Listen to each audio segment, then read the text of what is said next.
Okay, taking a look at number 2 when we're trying to find the area and the perimeter of the shaded triangle.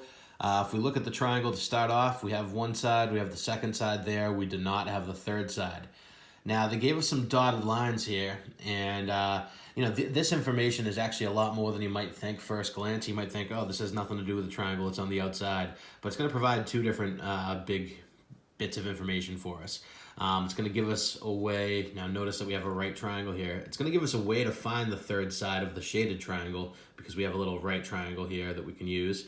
And it's also going to give us the height of the triangle when we go to do the area. Because if you look, we have a base of 5. Now we don't have a perpendicular length to the 5 or the 21.5 that we've been given. But we can actually go ahead and take a look at these dotted lines here. Now notice that the 8 inches, it starts right along the same line. If we continued that side of 5 inches, if we extended that side outward there, the 8 inches starts there, it's perpendicular to that side, and then it goes all the way to the opposite vertex of the shape. So we actually have a height of 8 that we can use here. We have the base and the height. We have 5 and 8 that we're going to use.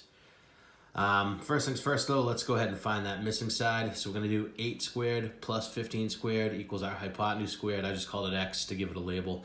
So we crunch that out. We get 64 plus 225 equals x squared. That's 289. Now we want x, not x squared, so we got to take the square root of both sides, and we get that the third side of the triangle is going to be 17 inches. So now we have everything we need. We can go ahead and do the area. So like I said, we had the base and the height already, 5, and then even though it's not technically a side of the triangle, this 8 is still a height. It starts at the side with the 5 inches and goes to the opposite vertex. It's perpendicular. We can use that as a height. So 1/2 of 5 times 8 is going to give us 20 inches squared for the area. Now for the perimeter, we're just going to add 21.5, 5, and the missing side that we had to find, which we had 17 for that. Those three sides are going to add up to 43.5 inches.